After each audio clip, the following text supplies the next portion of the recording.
Welcome to BigGunner81 Live, everyone. Presented by Applied Arsenal Finishes and Gunworks, batarms.com, Eggleston Munitions, the range at 355, and the Tier 1 Training Corp. So welcome everyone tonight. And sorry about the screenshot on my Facebook. For some reason I couldn't get it to stop. There we go. Should be coming back out of my face in a second here if you guys aren't seeing me yet. At least it should be. Oh my gosh. Okay, so let's mute my camera or turn my camera off for a second. For whatever reason, it's all messed up. So today's been a long day. I didn't really get to plan a whole lot for the show tonight because I was out of town all day up in Wisconsin and so forth. And I'll tell you guys a little more about that. But first, I want to welcome everybody who's tuning in and check out the show tonight, and also those that are on the show tonight with us. And so we have with us in the house, we've got Rob here. If you want to say hello, Rob. And your mic's muted, so we probably can't hear you. You unmuted it, muted it again. We got Jennifer in the house. Both you guys are new to the Google Hangout scene. Say hello. Hi. Welcome. Hello. You got James. He's been on a couple times. I know him from the high-speed shooting stabilizer. What's up, all? And we got Hayden, my fellow teammate from 3Gun. Hello.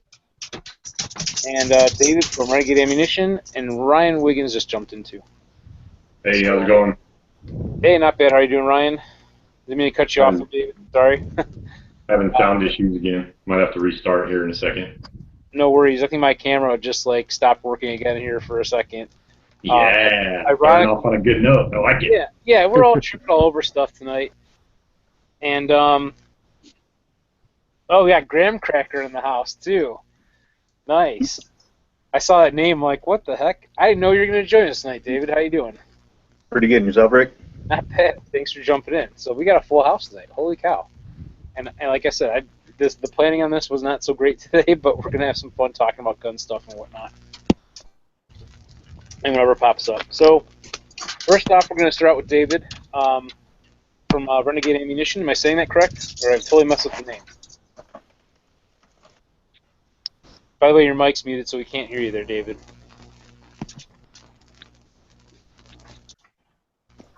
There we go.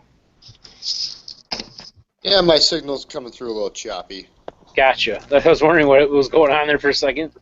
I wasn't sure myself. Do you want to give us a little bit of a rundown about your company and what you do and everything? Yeah, basically, we started off selling presses, Dillon presses. We started doing that quite a while ago. We offered them at a really great price for everybody. Let me get my video back on. There we go. Sorry, I don't know what I'm doing on this yet. I know. It's kind of new for some people, so no worries. Yeah, I apologize if it's coming through choppy. Not much I can do with it. It might even drop out your camera from time to time if you have a not enough bandwidth and stuff. So yeah, that can happen. Out in the nowhere. So service is hit and miss some days. I got you. Basically, we started off selling a line of Dillon machines that they're located on our website. That's kind of how we all started off. We ventured off into brass, remanufacturing, 223, 5.56, full process, 300 blackout. We do 9mm and a handful of other calibers. Regularly, we just stick with 223, 5.56, and 300 blackout. Ship to your door is $80, $1,000 for 223. As far as 300 blackout, it's $100 per 1,000 shipped to your door. It's completely processed out. So that's kind of that in a nutshell. As far as the brass stuff goes, like I said, we do 9mm and a handful of other calibers when we get them in stock. Sometimes we process them, sometimes we don't. We do processing for other businesses and such. As far as the Dillon machines, we're the cheapest on the internet you're going to find, unless you know someone who has a dealer account direct with Dillon. Awesome.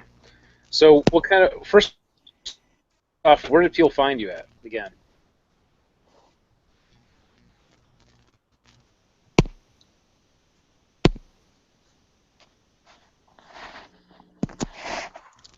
I think David, I was saying. I think I'm losing you.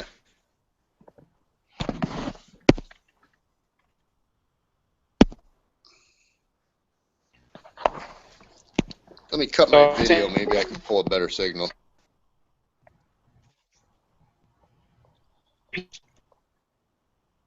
Find you. Okay. So David, can you still hear us now, or is your signal totally messed up, or? No, I got you now. I don't know what's going on. Yeah, you might want to drop the cam then, because of the fact that it might be the bandwidth issue. So, where can people find your company at?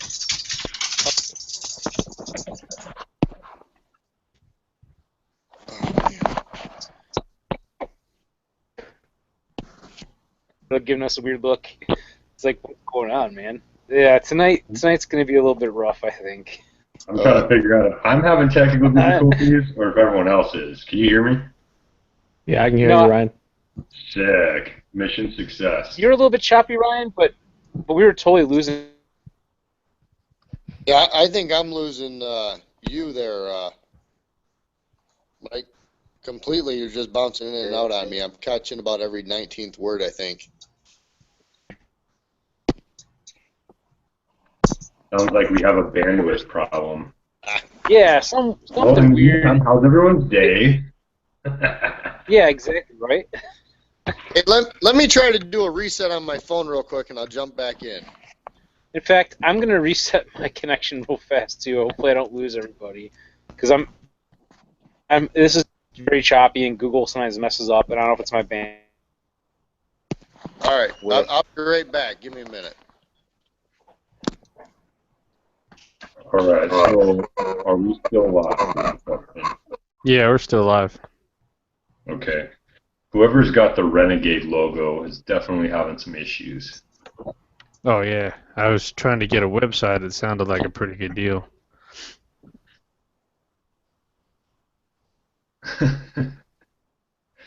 Right on. Hey, so I know he's waiting to get back, and I don't want to jump the gun, but since we're live, we've had a lot of things going on in the news really recent, and getting a lot of blowback from a lot of different groups and a lot of different angles. Primarily the Orlando incident.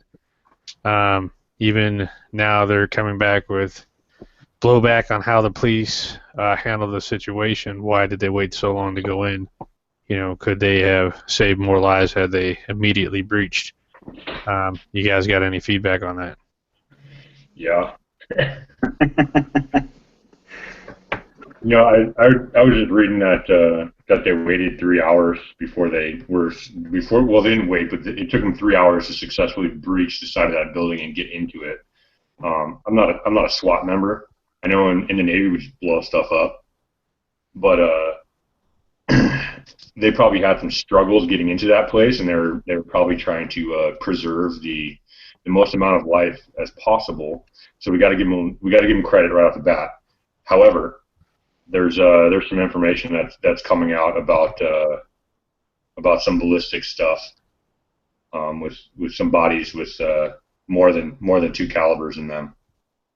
So I think the next stuff about that. Yeah. Yeah, you know what? I don't think anybody here could armchair coach this one, yeah. And I'm sure it was a hectic situation, but how do you handle if they find out that, indeed civilians were hit by law enforcement fire, and how many of those people could have possibly made it out? It's one of those things you'll never know the answer to, and there's no easy right or wrong answer. It's one of those things that it's a situation that's a lose-lose all the way around. Right. Okay, So, I think I'm back. Yeah, I don't think you're ever going to find any reasonable outcome for what had happened, and if there were mistakes made and unnecessary loss of life, And another point that was brought up, and I think for the majority of people that have never set foot outside the United States or have never been to other parts of the world and seen the other side of how societies function. We're actually very sheltered, and if there was 500 people in there, they could have overpowered the guy. Yeah, someone probably could have been hit and killed, but stop and think about it. At what point had individuals decided to turn and fight? But we've gone so far away from that mentality. We've gotten so far away from the concept of self-defense, stand up for yourself, fight the good fight.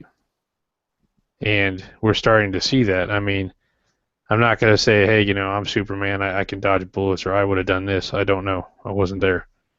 One of the difference, if I may, one of the differences is if you compare to this to, say, Flight 93 on 9/11, everyone on the plane on Flight 93, when they decided to fight back and try to take it back from the hijackers, I think they all pretty much knew that they were going to die no matter what they did. Right. The hijacker was going to crash the plane into a building, or they were going to try to take it back, but they knew they couldn't land it. Where here, in a situation like this, everyone's thinking, if I'm not the one that rushes the gunman, maybe I won't get shot. There's just a very big psychological hurdle of being the first person to try to rush the gunman.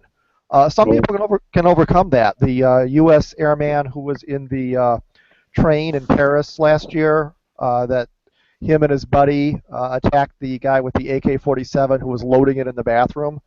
He heard the sound of the rifle being put together and the magazine being inserted, and he's like, we got to go, and they rushed the guy. But that is, unfortunately, an unusual response for most people. Right. That just kicked ass on Dancing with the Stars too, by the way. But the thing with what happened in Orlando is 3 hours. I mean, the liberal or Democratic side of the media, more so than the other sides, are talking about how this guy was able to get off. What are they saying now? 700 rounds or something ridiculous that you can't even. The guy had to do a magazine exchange, 30 of them in 5 minutes or some crazy crap. So, I mean, if we cut that time from 3 hours down to 20 minutes, how would this have played out? So the SWAT team and the police department have already said that they've learned a lot from this incident because they've never really encountered anything like this before. But does anyone actually know if they took 3 hours to make the decision to go in, or if it took 3 hours to physically breach? No, from the 3 hours breach. Well, from the article I literally just read before we got on the show, the initial explosive breach did not successfully penetrate both walls. So at that point, they brought up one of the Bearcats, or one of the SWAT vehicles, and punched a 2x3 hole, and they made entry. But as soon as that hole opened up, people were pouring out. Oh, wow. And in that exchange of people coming out, I guess the shooter actually made it out as well and was exchanging shots. Can you all hear me now? Not to interrupt you, because this thing got all locked up and I was locked out for a little bit. I get all goofy, so I kind of came back on an awkward timing. You got a lot of feedback coming through. You sound kind of goofy on my end. I sound goofy? Yeah, you sound fuzzy. Yeah, sorry about that. Well, I understand you. I understand you normally sound goofy from what I hear, but you also sound coming across fuzzy. Thank you. I don't know how long we're going to touch on this topic. Rick, you missed the beginning of the conversation. We were touching on Orlando a little bit, but this was Sunday evening, I believe, when this went down. Right. 2 o'clock in the morning. Well, today there was a hostage situation at a Walmart in Amarillo, Texas. Oh, wow. Where a Somalian employee walked into Walmart, discharged 1 round into the ceiling, took the manager and another employee hostage in a room. The SWAT team took 7 minutes to roll in there and smoke the guy in the face. Wow. I guess that says a lot for Texas. Yeah, apparently SWAT's a little more effective in Texas than Florida. One thing I wanted to, I don't want to bash the cops in Florida because we really don't know what they went through. However, there was a hostage situation in Russia. I believe there was 200 or 250 children being held captive by body armored guys, and the Russian police they knew that they were going to lose some children. They knew that they were going to get shot at, and they knew that people were going to die. But they went in, and they went in fast, and they struck the terrorists, and they only lost 1 out of 250 of those children. Wow, that's pretty good. Hey, touching back on what Rob said, about it not being a natural reaction and people, not wanting to be the first one that makes that choice or decision to run at the threat. We, especially veterans, have kind of a unique mindset on life because some of us have already made that decision, whether consciously or unconsciously. And sometimes we have to remember that when we discuss society as a whole, we have to go back and remember how we integrate into society and how we interact with other people. And it can't be just, hey, kill, kill, kill, what makes the grass grow? Because that never works. And we have to not only educate and support, but also be supportive of people that were asking the same thing from us. Right. It's an interesting situation that went down. Yeah, I the mean, blowback. personally, when I go out, I know that I'm willing to defend anybody if there's a situation that threatens anybody's life. I made that decision when I start carrying a firearm. Well, cheers to that. Right, it is a personal decision for sure, but I think that an adequate amount of training also lends to that mindset. You can't just be somebody that's going to go get a gun at a freaking gun shop and then decide you're going to carry and then be the guy that's going to intervene when something tragic's about to pop off. Like Right. in cases like that, those people 9 times out of 10 they get killed too, or they end up wounding somebody else, or fatally wounding somebody else. And you got a lot of people that I don't know, it boils down to safe and responsible gun ownership in that aspect. A lot of it boils down to situational awareness too. It's a big word, and the generations that are coming up right now. I know our generation, me, you, Dave, James. We're from a generation that I like to call the generation of the warfighters. We're the only generation that's been at war for 15 years. And so when we go out into public, we look at things a little bit more differently than some people. I was actually just in the supermarket buying some stuff for dinner tonight, and I was on the phone with Dave. And even though I was on the phone, I was still paying attention to everyone around me and carrying on a conversation. And I was thinking to myself that the people in the supermarket all around me were so involved in their own little bubble, they had no idea what was going on. One lady said, "Nice beard." She had some situational awareness, but everyone else was just kind of wandering around in their own little bubble, and half of the people are actually texting on their phone or checking their social media while they're in a public. Facebooking and whatnot. The sand. Kind of to tie into that, Riot, it's funny you should say that. Actually, the morning after everything happened in Orlando, I was at breakfast in IHOP, kind of thinking that exact same thing. I was sitting in the back and was looking around, and I counted 14 people that were, sitting around me on that side of the restaurant. And of those 14 people, all but one had their nose buried completely in their phone and had no idea what was going on. And, it just kind of makes you think when you look around you just how unobservant everybody is these days. Yeah, unfortunately, it's going to, maybe the only thing that's going to change the way people pay attention to their surroundings is when these kinds of incidents happen. I think that most people, the mindset today is that, they immediately jump on gun control the moment, this guy goes in and goes on a rampage and kills a bunch of people. And I think that that's going to be the same mindset that people are going to carry with them until, I don't know to what end that is, but, they're going to constantly blame firearms and preach, disarmament because they think it's going to be their saving grace, or that's going to be the great equalizer when, in reality, we all know how that it actually play out. We were talking about this today. I was at the Small Business Administration. We were doing a meeting. And if you guys give me a minute, I want you to think about how we interact with each other on the roads in cars. Now, a car was never designed to kill people. It was never its intention, but cars kill more people every year per capita than firearms do. and that's from the CDC and the FBI. By a That being lot. said, stop and think how you yourself behind the wheel act. If you're late, you're more important than everybody else.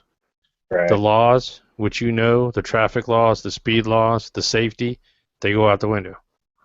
Only wrong. You know you're not supposed to do things, but you make that conscious choice because you're more important, you're in charge, it's you, and everybody else can just deal with it. Now, you take that same mentality that we've developed as a society, and that's the problem. The car was never the issue. Now they're, collision, lane change, automatic braking. They've made the cars as safe as engineering can make the cars, but the accidents still occur, people still die, because the factor is the human factor. Right. I mean, that's the best example when using that with firearms. There is nothing you could do to that firearm that a person won't get around it. They won't do what they want to do when they want to do it because they think it's their right or they can. So we have to go back and fix the issue, which is us, and people don't want to blame themselves, so they blame something else. But we have to start setting the example. We have to start consciously making those choices to bring others up rather than, constantly put things down or blame other people. Right. And I want to add something, too, to what you were saying, just so the viewers and everyone knows. Last year, there was about 250 people that died in the United States because of rifles. Now, out of those rifles, 10% of those rifles were AR-15 style rifles. Okay, or I'm sorry, were semi-automatic rifles. Now, to that 10%, 1% of those were AR-15 style rifles. But if you look at the agenda of the media, before people were even mopping up blood or removing bodies from that crime scene, we saw major politicians and media heads blasting AR-15s and semi-automatic rifles and talking about how dangerous they are. I just want to point that out. 1%. That's a valid point. And you know what? Something ironic to kind of go along with that, with the politicians right away coming on and everything. So today I was up in Wisconsin, like I was saying earlier, maybe up at Criterion Barrels, and also stopped over to see our friends Jake and Eric over at MGS Firearms. So I'm there hanging out, going to do a little short video with Jake just to talk about the company and about their new receivers and their new rifle lines they're building. And the people are just coming in. All of a sudden, people are just kind of flooding in the place, and the phone's ringing like almost off the hook. And Eric goes to Jake, goes, well, I guess our president was just on TV talking about reinstating the assault rifle ban. Someone told him that on the phone, and it's just how fast that you see people reacting to that. It's kind of interesting and actually see that firsthand, not just going online and hearing about how this is sold out or that's sold out, but to actually be in a gun store, and when this happens, people are coming in the door and people are calling and so forth. It's kind of cool. I mean, I guess kind of interesting, I guess. If I can jump in on that too, as an instructor, I get more calls from people when something like this happens. They're like, "Well, I've been thinking about getting a gun. Maybe now's the time to do it." Than on a normal day. There's one thing I wanted to kind of promote here. A friend of mine, Aaron Paulette, has done something they're calling, let me look at the name here, Project Blazing Sword, which is kind of a silly name. But basically, she's created a Google map of, at last count, over 100 or 150 firearms instructors all across the country who are willing to teach new shooters at least the basics for free or for just the cost of ammo and range time. She's aiming this at the lesbian, gay, and transgender communities, but most of us are saying, it doesn't matter. Anyone's eligible for this. So if you wanted to check that out, I'm going to put the URL on the chat here. Let me see if this will enter. Hold on. I'm going to put the URL on the chat, and you can find her blog post with a link to it at Blue Collar Prepping, which is bluecollarpreppingblogspot.com. Right now, it's the most recent post, but if you listen to this later, just go back down into the archives until you find it. There's two people I wanted to point this out to specifically. First of all, if you're not a shooter and you'd like to learn and you don't know how to start, go there, look at the map, see if there's somebody near you and contact them. or if you're an instructor and you are able to donate your time and possibly some of your finances for range time or ammo cost to people who can't afford it, add yourself to the list. You know, this kind of outreach is good for the firearms community in a whole, teaching people, you know, just the basics of how to use a handgun. And some of these people are going to go out and buy guns and get carry permits, and that's a great thing. Yeah, I would love to join that. Yeah. Oh, I'm sorry. I didn't mean to cut you off. That's okay. Because it's always a good thing, you know, when we can get new people out and get them, you know, awareness on guns and gun control and how to use them and self-defense and everything else that goes along with it. There's so many people out there in the world that are just terrified of it because of what's on the news. And even my kids, you know, my kids are young and they see this stuff on the news and the politicians and the president and media and everybody's just, you know, making it this terrible, awful thing. And yeah, the event that happened, yeah, that's terrible. It's devastating. It's part of life. It shouldn't be, but it is. And turn around and try to terrify our children of it. They're just going to grow up and be scared of it and be more prone to want to implement those things that the government's trying to do now that we've all grew up with, you know, for years. So that's kind of my take on it. Isn't that kind of what Eric Holder was talking about at one point in time in the past about how we have to change the mindset of the people to want to get rid of guns, basically? And that's kind of paraphrasing it. I don't remember the exact quote, but it's kind of basically saying, well, we need to brainwash people into thinking that these things are bad and that we don't need them, you know? Yeah, and there's really no better way to do it than with our, you know, with our children's, or with our generation's children, because they're the ones that are burying their nose in Facebook. I mean, I went to the grocery store and I see a 5-year-old with a phone, you know, playing games on it, and that's great and dandy. But when they sit there all day because that's their babysitter now, instead of you know, parents taking them out in the yard and playing golf or catch or baseball or learning how to shoot guns, you know, what's society coming to? Yeah, but you know what? That goes back to the root of this once again. We fought a little too well sometimes, I wonder. You know, and I'm not the first person to say that. There's been several great articles about it. But think about everything that our generations before us have done, the bubble that we live in, you know, the fact that we can, you know, walk out the streets at night, that we're not afraid of, you know, being swept up and, you know, kidnapped or murdered. And I understand that happens in a country, but not like if you were in South America or the Middle East.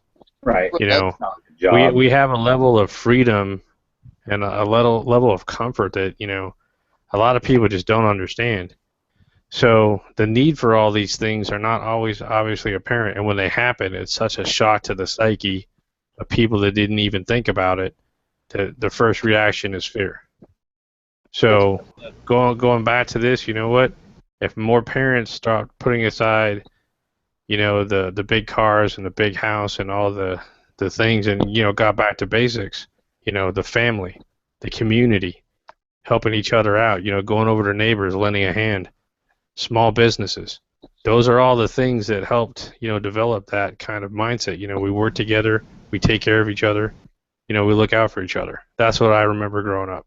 Yeah, the whole moral fiber, basically. Like a sense of community. Yeah. Yeah, I know things have changed. Like, I do agree with you what you said, James, about basically people become too comfortable in their bubbles that they live in now today. I mean, I see that. We live in a very much a society of convenience and comforts and things like that, and we become more reliant on the system, I think, and by that, like we mentioned earlier about the vehicles that, you know, self-braking and stuff, we're becoming more reliant on the technologies and the things around us, and not and less and less, I think people are using their actual brains to make good decisions, you know.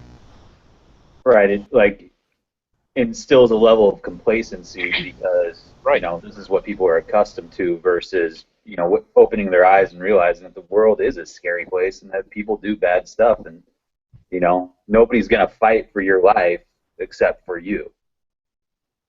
Well, you know what, going back and I'm trying to be a hero and a role model to my kids because that's my immediate sphere of influence. But, when we get to the point where the company's up and we actually have money to where we can start doing things outside of our immediate area, I mean, stop and you'll have valid points and you'll have character and you'll have strengths. But how much of those are you giving to other people, even if it's guidance, even if it's direction, even if it's being the first person to run towards the attacker? Set the example. And, all of us in the military have heard that stuff, but, stop and think. If that worked, and we know it works, we need to show other people it works. We need to take that lead. We need to become that positive force. Yeah. I think it's funny that idea because you look at people today and they look at people like with your mindset like you're some crazy paranoid delusional war veteran or something and you shouldn't have guns because you're going to do crazy shit when in reality you're the guy that's actually going to be the one that stands up and faces the danger, And I mean, I think there's just such a division right now in this country in mindsets that people just, I don't know, it makes it difficult to want to do good. Yeah, I was gonna say there's, when crap hits the fan, everybody's pulling their phones out. I mean, everybody's there to videotape the police harassment, this, that, gunmen. Everybody's pulling a phone out. Nobody's pulling out anything to try to de-escalate the situation. Everybody's scared to be sued or harmed or hurt. It's the way society has turned against everyone. Well, yeah, it's like we're here to document it, but we're not here to actually do anything about the problem. We're just here. Right. It's like I want that next viral video, and I'm going to exploit somebody to get it. Oh, that is so true. I have a short story about that, which is a friend of mine is in law enforcement, and there was a car accident. I don't know what the whole backstory was to the car accident, but either the guy passed out or fell asleep or something. Basically ran into a bunch of cars. He was actually dead, laying in the back seat of his truck that was like flipped over or whatever on the street. But this is in like a suburban area, like in a not quite a downtown setting, but anyway, but on a somewhat busy street with a lot of businesses. And people instead of kind of getting out of the police, they weren't listening to the police. Like the police, stay on the curb, don't go by the cars, leave the car alone. Guys walk up to taking pictures of the dead body and whatnot, and people are videoing and there's people posting this up on YouTube. And you look at this, and I saw it on the news, and I knew it was in his area where he works. And I'm watching this, and I'm like, really? Like, people are actually, like, taking video of the dead body and posting it there. It's like, this just happened, and, think about the family. They want to see their dead loved one all mingled in the backseat of the car? No. But people do this. They just, for some reason, it's like they crave it like a train wreck or something. They want to get the video, or they want to post it up to their YouTube channel and whatnot, and I understand numbers, but that's not a way to get numbers for views and things, Well, numbers aside, there's a moral dilemma, exactly. Moral deficiency in all of this, and I think that's probably the real issue is that exactly. So much stuff has just been devalued, especially life, and people they don't give a crap anymore, Well, you know what? If you get a medal or you get an award for just showing up, what value is there in that? I mean, I know exactly some of my proudest moments, and I earn those with blood, sweat, and tears. You sit down and you talk to people that have been in different situations, and you talk about the moment you were tested. That moment where you had to face yourself and meet who you really were, and what you did at that precipice. Exactly.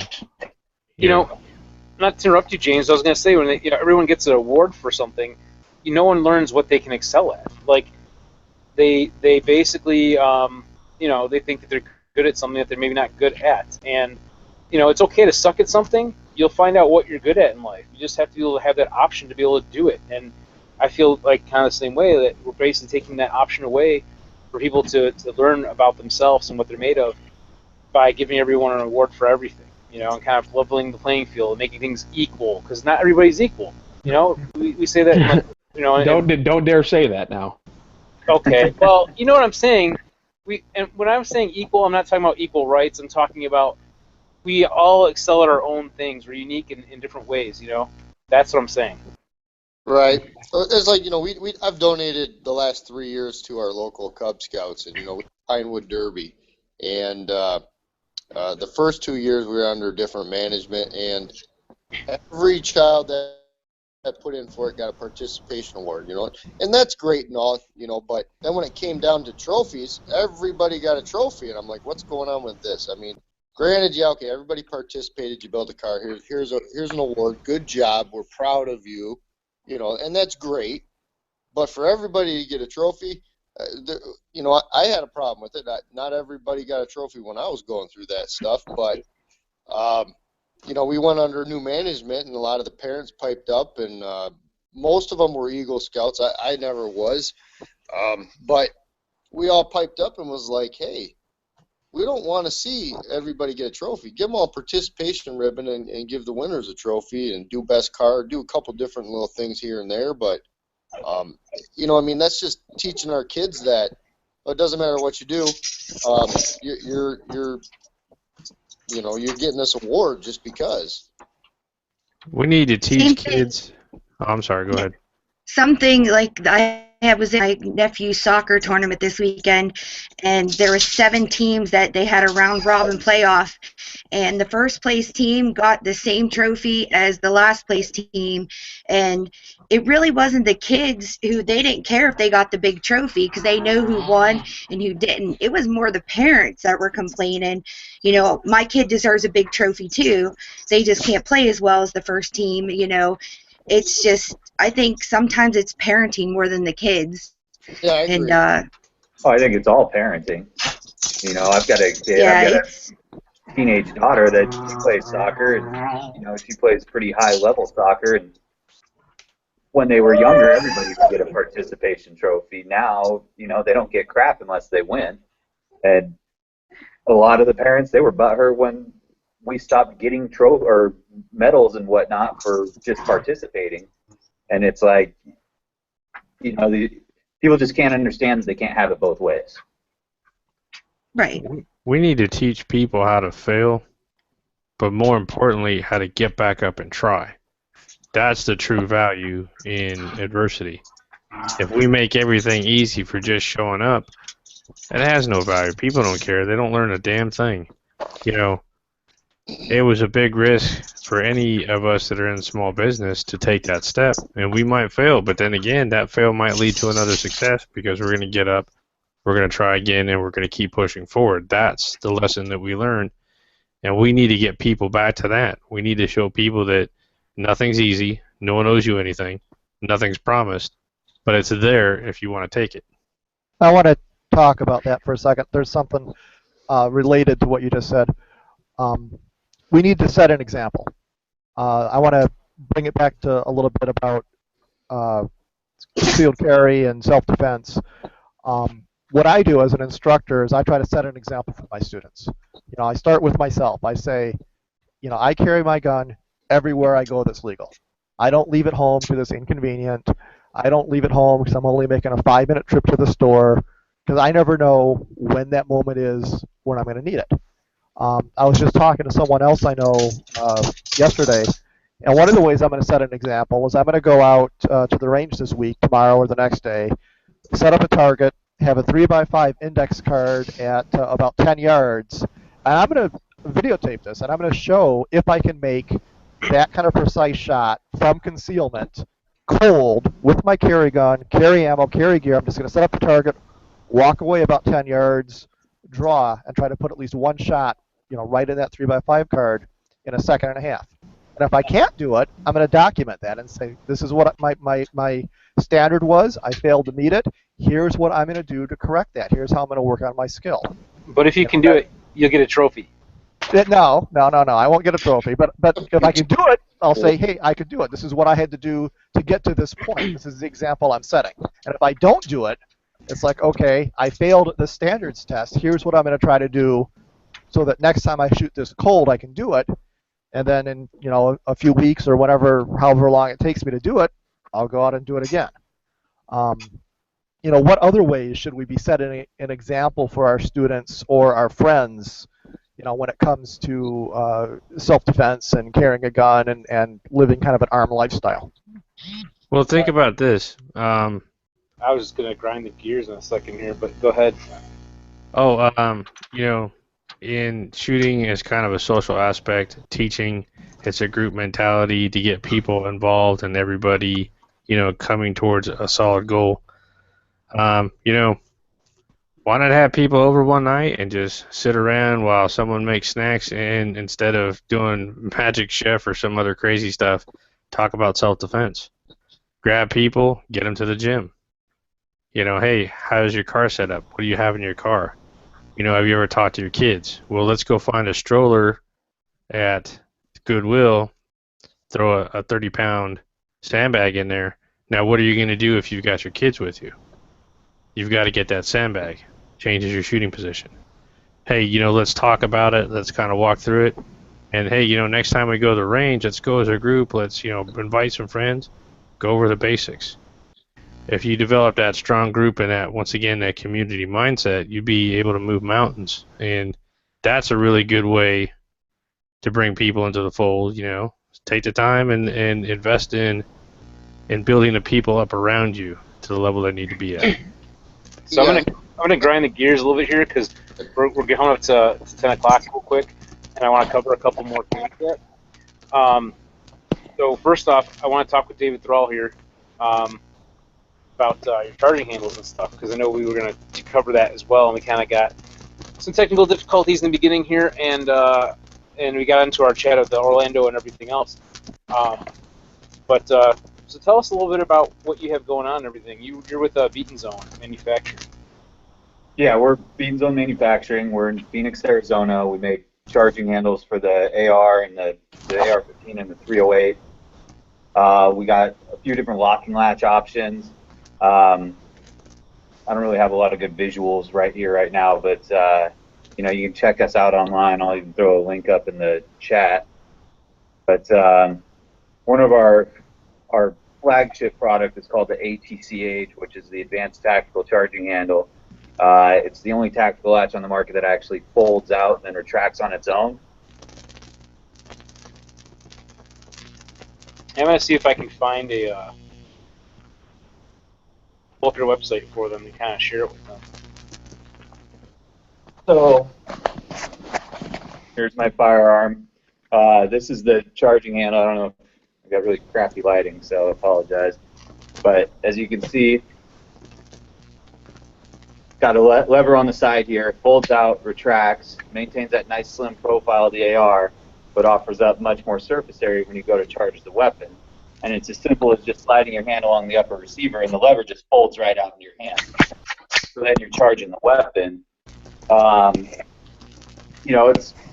would agree that this particular charging handle is an acquired taste. Yeah, it is a little different time with it, and people fall in love with it. And can you guys see this now? I pulled up your website here too to share this with everybody. Yeah, there you go. The link to that. It's BeatonZoneMFG.com. All right. Yeah, I posted a link for us on there as well. Cool. And you guys also do custom branding on these charging handles as well. We do. We do custom branding for bulk orders. So if you have a company, you manufacture rifles or whatnot, or a retail space, and you want to have charging handles with your name and logo on them, we can definitely do that. We can do the packaging, the whole 9 yards. All of our products, all of our charging handles, they're manufactured at 7075. We machine them from an extrusion. They're hard coat anodized. I mean, pretty much the same stuff everybody else is using that makes a decent charging handle. One of the biggest differences between our stuff and anybody else, we actually relocated the roll pin inboard like quite a bit, and we sized it up. We use a coil roll pin rated at it's about rated 6 times stronger than your standard split roll pin. So that adds to the strength and dependability of the charging handle. But also by moving the roll pin inboard, it decreased the amount of travel needed to disengage the locking latch from the upper receiver. So you got a faster response time. And I mean, when I say faster, I'm not talking like 5 minutes or something. We're talking seconds, but seconds are a long time when time is of the essence. Absolutely. And the other thing, we put these striations. Again, I apologize for the lack of light here. We put striations on all of our locking latches, so I can actually manipulate the locking latch just by pinching the locking latch without having to actuate the lever. oh, cool. So our big oversized lever does it. All of our other charging handles do it. By the way, David, somebody asked me this question earlier today. That lever, you can't lock it outward, can you? It has to. It automatically always retracts. You can't have it. Yeah, it retracts on its own. Okay. When we initially came up with the concept, it didn't retract on its own, but what would happen was you just constantly had a lever hanging out, and then people didn't like that, and it's right. we got to try to appeal to everybody. Because the person that asked me this question was saying something about that'd be really cool for 3-gun for a table start, and I'm thinking. Maybe he means like to be able to have it laying out and you can hook it on the edge of the table. I don't know, kind of weird. And Ryan's got some big eyes going, so I don't know what his thoughts are on this. That reminds me of people that rack their gun on their belt with their rear sight. Yeah. Say that again. They rack their gun on their belt with their rear sight. Yeah, there's some YouTube stars out there that are super tactical. Or you do it on the back of your shoe. The sole of your shoe or something. You're talking like a pistol, not an AR, but a pistol. Right. Yeah, right. Okay, I got you. So. Yeah, that's cool too, I guess. So, David, is there anything else you wanted to add about what you have going on with your charging handles and stuff? Well, that's the ATCH. We also, for people that aren't into that, we have what is called our UCH. I don't know if you guys can see this well here.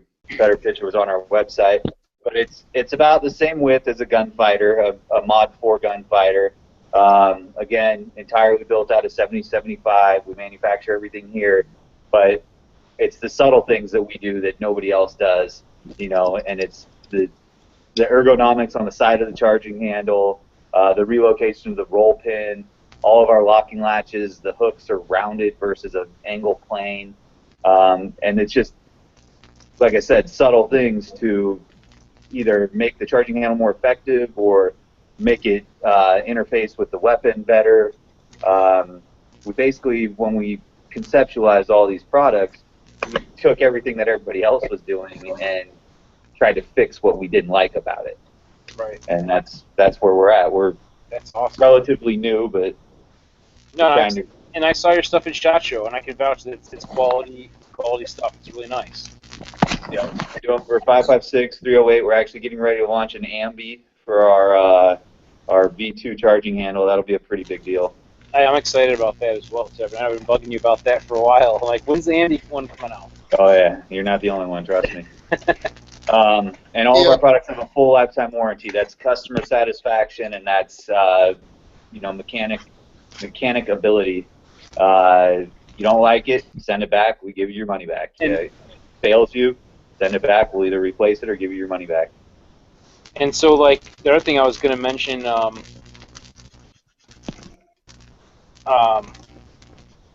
sorry, I was looking at this. Okay, sorry about that. So, I'm looking at Ryan. Ryan sent me text messages because he's like, I want to make sure I'm reading what he's telling me, but so it distracts me. He's like, don't say that out loud. But anyway, your charging handles, and we're, in 50 States of AR-15 project, I was going to mention a little about this. We're looking at using your charging handle for the Arizona build for that project as well. But we're going to talk more about that in the future, but for sure. So the reason why I was kind of all discombobulated today and kind of running behind schedule, even more so than usual, as I was kind of telling you, I was up in Wisconsin visiting the guys at MGS Firearms, but more importantly, well, not really more importantly, equally as important, I was visiting our new friends over at Criterion Barrels, who supplied the barrel for our Wisconsin build here. This is one of their hybrid barrels. Has a mid-life gas system, 223 wild chamber, 180 twist. It's chrome lined. They make one of the best chrome lined barrels in the industry. Really, really nice stuff. I got to watch the whole manufacturing process. from starting as a stock, just round stock to a finished barrel today. It's very fascinating to get to learn all the different things they do for the rifling and all their processes and all that stuff that goes into making it. I didn't realize. I had a general idea, but I didn't really realize how involved it is to actually make a barrel. Believe it or not. Just from kind of what I saw, I'm like, wow, there's actually a lot more steps than I really thought. But it was fun to watch, and it was really cool. One thing they also do on their barrels too is you can see this dimple. So they put a dimple directly across from the gas port hole. So that's kind of cool to kind of help locate it. And I guess if you have, I imagine if you have a gas block you're putting on there, that dimple probably also centers the set screw probably on it, I imagine, depending on what gas block you have. But very nice stuff. So I thank the guys at Criterion Barrel and my friends over at NGS Firearms, Jake and Eric, for their help with this project too. We're getting pretty close to having everything together for the Wisconsin build. Just need to get the stock, the grip, and figure out what I'm going to use for the trigger guard yet, and a couple other little parts, and should be ready to actually start building and filming that part of the project. But again, you'll see some videos coming out too of stuff in their facility and filming today as well. So, does anybody else have any products they want to talk about or touch on today yet? Over here, I know David, we were talking with you a little bit earlier about your Renegade ammunition and whatnot, and that's when I got cut off. So I don't know if you covered everything you wanted to cover. There's a handful of stuff. We make bottle openers in house here with 50 BMG. We sell them for our local American Legion. That's kind of really the only thing that we strategically do in house. I mean, brass is brass. We kind of source it from everybody and anybody that we can possibly source it from, obviously. But other than that, we got some other things coming out. We got some morale patches that we made up with the logo that's probably on the screen right now. We're going to give out a handful of those. We're always doing free giveaway stuff, trying to drive traffic over to the website or the Facebook group. That's kind of it right now. With everything in the industry and as small as we are, we have all the products available that, most people doing the giant sporting goods, probably even more. It's just we're not able to keep on top of it and process the amount of orders we'd end up getting. So that stuff's not listed on our website right now. One thing I did want to touch on, though, is we're real big on, obviously, veteran companies. We're a veteran. I'm a veteran, So we're real big on promoting out the veteran stuff, our Second Amendment rights, as well as other businesses, small businesses. So I know Dave's in here that was talking a little bit about his business. If we can drive a link on our page to your page, send it over to us. We'll do it. It's a great thing to try to help everybody else out. And that's all we can really do is sit here and refer business to each other, try to grow. No, absolutely. Have you guys heard of the Veterans family of brands yet? Yeah. I have not. No. I'll post a link up on the chat. It's Veterans Fob, and what they are is they're a network of veterans. They go through. There's most of them are Navy SEALs, from my understanding, and I know a little bit about what their organization is. Give me just a second. I can't type, and I'll type it later. But what they do is they go through and they take other veteran companies, small businesses or businesses supporting veterans. They analyze their products. And I'm actually in the process of doing that right now. I'm actually sending out my product samples and stuff to them to have them verify me for the organization. So that way, anytime anything gets sold through that, a percentage of that will go right back into military personnel veterans, trying to get them help with whatever it is they need help with. So that's Team Never Quit is with them, correct? Right. Yep. I believe that's Casey that runs Team Never Quit. Yes. I met him at the NRA show, and I also know a female named Jody who sells the Center Fire for him. Okay. Yeah, I met They're him. really great guys. Yeah, I met him up at the NRA show. I met Reaper Arms guys. I don't know all their names, unfortunately. But yeah, we literally took a 12-hour trip just to go to NRA to go say hi to those guys and a handful of other vendors that was anxious to meet us. So it was a nice little trip for us. Cool. I got to help set up their booth before they opened up at the NRA show. That's awesome. But yeah, you know, I'll post that link up. Check them out. Good organization. It's not very expensive to join in. I think it's like $47 for just a real basic business membership. Okay. And I was going to say something else, and I don't remember what it was now. It'll come to me in a minute. Well, we're going to be wrapping things up. I know Rob wanted to talk about something, I think, real quick before we take off as well. Yeah, real quick. I just wanted to plug my personal column over at over at Examiner.com. I write as the Michigan Firearms Examiner. I do product reviews. I've got some CCW tip articles, a bunch of stuff from a firearms instructor's perspective. The URL is really kind of confusing, so the best way to find it is Google up Michigan Firearms Examiner, Rob Reed. It'll bring you up to the homepage for it. That, and I just wanted to give one last plug in for my friend Aaron's site, bluecollarprepping.blogspot.com, and if anyone's interested in that map of firearms instructors that are offering free or low-cost introductory classes, you can go there for that. Awesome. So does anybody else have anything you want to throw out before we wrap things up? Because it's a little bit after 10 o'clock now. Go down the list. Ryan, you got anything you want to throw out? No, I think I'm good. Okay, cool. How was the MGM Ironman? Did we talk about that? I don't think we talked about last week, did we? No, I wasn't here. That's right. You were gone. I was actually shooting Ironman on Tuesday. You were what? We were still shooting on Tuesday. I think that was our last day. It's kind of a blur, but I think we shot Sunday, Monday, Tuesday. I was laughing about the picture with the shower and the Miller High Life thing.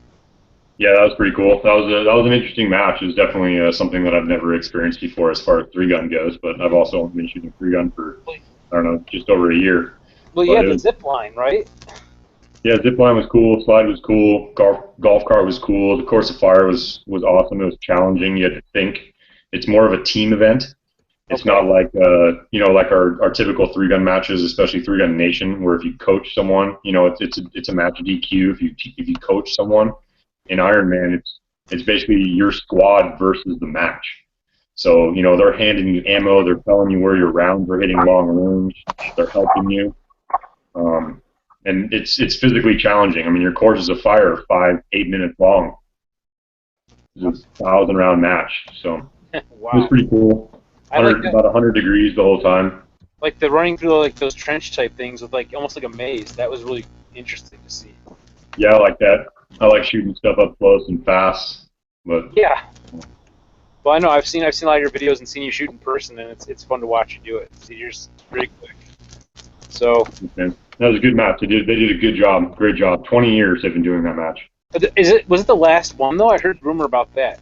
I've heard them say that there was also rumors last year that it was the last match. I don't think it's confirmed that it's the last match, but there's definitely been talk about it. Okay. So. And I'm just going to go on the list here. Rob, do you have anything else you want to throw out, too, last minute? Or do you get everything covered in the 2 shout-outs you just did? Maybe, I don't know if Rob heard me. Sorry, I was muted. I didn't realize I was muted. No, I'm good. I thank you for the time. Yeah, then no problem. Thanks for joining us tonight. And Jennifer, do you have anything you want to throw out, too, before we wrap up? No, it was a really good experience being on here with you guys. It's my first Google Hangout. Cool. Well, yeah. Thanks for hanging out with us. We just like I said, I don't make this into like a super polished professional thing. It's just something kind of fun to do, and it gives us an opportunity to kind of talk with other gun people about gun topics. And sometimes we touch on the politics and some of the other stuff in the world, but more than anything, we just kind of all share our experiences with shooting, as far as shooting sports, tactical stuff, and guns, gear, anything. Pretty well open, pretty well flexible, and it's just a fun time. So yeah, thanks for joining us tonight, Jennifer and James. You got anything else you want to throw out there? Yeah, let's see if I got this out there, but shootingstabilizer.com.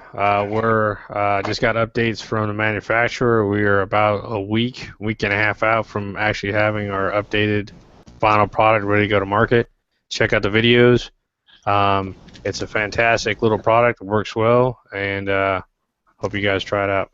Yeah, and I've got 2 of the prototypes that you had sent me, and I started showing them to a couple of people that I know as well, and they thought it was kind of a neat idea, so I sent them the link and everything. I think this week I'll be showing that to Pete if I get a chance to stop over at the range again. This weekend when I was there, he was obviously very busy because he was running the 2-gun challenge match they had going on and so forth, so he didn't really have time to deal with that, which I figured was the case. So I'm going to stop by there maybe this week and talk with him and show it off as well. I think it's really cool setup that he's going there. So awesome, thank you so much. Yeah, not a problem. I mean, if I can help you get your foot in the door somewhere with an awesome product like that, that's cool. You know. And Hayden, you got anything you want to discuss? No, I think I'm good, man. What about was it this past weekend that you were in South Carolina? Or it's coming up. It's coming up, right? Yeah, we're leaving on Thursday to head down to Clinton. Okay, so we'll have to do a recap maybe when you guys get back, you and Toby, you know, and talk about that, how that all went. And then I heard a nasty rumor. What was the nasty rumor, Ryan? I heard you guys are going to be going up to 500. That doesn't see like that wouldn't bother me so much. I mean, I'm not that great anyway, but I mean, it wouldn't bother me because we do a lot of 400-yard shooting too at our club. Yeah. I know. Another 10 inches of drop. It'll be fun. You guys are going to have a great time. Yeah, you. Funny story. I was actually confirming my long range stuff today and started grouping about 6 inches at 100 yards and had about 18 inches of drop, and my barrel nut had come off. Oh my gosh. Oh. That's a safe condition. Yeah. Right?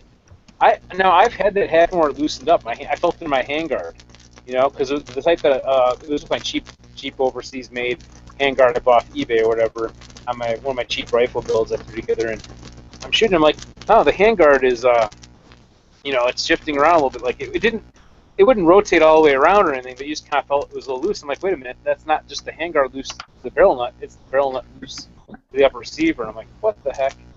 And I don't know why. I mean, I torqued it down to spec and everything, and it's aluminum barrel nut, maybe just cheap material. I don't know. Who knows? So anyway, I use the handguard on my 22 now, just because it's probably not going to come loose on the 22 with the recoil and everything. It doesn't really matter, but so. Sorry to interrupt you, Rick. James, I just checked out your product. That thing looks pretty cool. I threw a link in the group chat for it's called the Soldier Enhancement Program, and basically that's exactly what it is. So it's a group of military-esque people. You submit your product to them. They take a look at it. They decide if they want to review it further in order to possibly get it onto firearms within the military arsenals. They just picked up our ATCH charging handle for review. So it took quite a while to hear back from them, but I think that is something that could definitely be beneficial in a military application, you know. Awesome. Yeah, I really appreciate it. Primary goal was, you can shoot the rifle steady, braced, one-handed, using your body weight, dynamic shooting positions. You could take that stress off your arms, try to maintain a more natural shooting position, try to get more effective hits on target. So anything that helps anybody out in that situation, 100% behind it. Right. I could definitely see something like that, actually, taking a foothold in real-world application. I mean, I was in the military. We do mount training, military operations in urban terrain, and we didn't have anything like that. Hell, we didn't even have A4s at the time. But you're resting a handguard or your 6-inch barrel on a windowsill or something, and there's no stability, but something like that, it's just always there, and then you give somebody, they get that muscle memory going because that part is always in the same position, Yeah, well, I appreciate that. I really, that means a lot coming from other industry professionals. So thank you very much. Cool. Yeah, so David, do you have anything else you want to throw out? I was actually going to move on to you next anyway, so do you have anything you want to say to wrap things up? No, Are you talking to me or the other David? Sorry, you. Yes, David. No, that's it. We're sponsoring Ryan's 3-gun again this month. We're gonna do a like a shooter's lounge out there. So I don't know if anybody else is listening to this, but man, that should be pretty cool. It's like I'm hoping to get It's out. gonna be hot out there. He's setting up an air-conditioned tent. It's gonna be cool. Oh, nice. Yeah, it'll be sweaty. It's pretty damn hot out there. I mean, that's why I'm like, if I can get a chance to get away to come down, it'll probably be closer to October to do it, like you were telling me. October, Yeah, November, like closer to the other side of October versus Yeah, maybe I'll do that. We still hit triple digits in October out here, brother. Wow. Maybe you'll be waiting until November. I don't know. Something. We'll see. There you go. You guys are lucky. I have to add on 90% humidity and 110 degrees. Oh, that sucks. Yeah. I don't envy you at all. Arizona's always accepting new members, so Right. Nice. we don't discriminate here. I like the water, man. We live in a good spot. Pro Yeah, good. not much of that. So to wrap this up, I'll ask David from Renegade Ammunition. You got anything else you want to add to this before we take off? No, this was a great experience getting in here and listening to all the other guys. For some reason, I can't see all the stuff on group chat or it's... No, when you're on a phone or on a tablet, sometimes you can't see the group chat. And the people watching can't see the internal chat, unfortunately, with the links and stuff that you guys are sharing. So I'll try to see if I can put like some of them below it later on so we can kind of share that with everybody, like below the video on YouTube, that is, the description. Yeah, well, any of you guys that want to, like I said, get up on my webpage and get on my sponsor link, hit me up on Facebook. It's, go to Renegade Ammunition, or you can go to Dave Picklehop. It's got the Renegade Ammunition logo, I think, is on it. And hit me up. I'll put you guys on the website as too. Cool. Sounds good. So thanks for everybody for hanging out tonight, and for all those out there watching and now and in the future.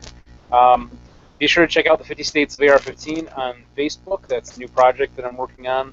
I'm going to be coming up with some videos for that pretty soon, and so forth. But always, as always, make sure you subscribe to the YouTube channel here. And until next time, as always, as we always say, go out and have some fun shooting. Thanks,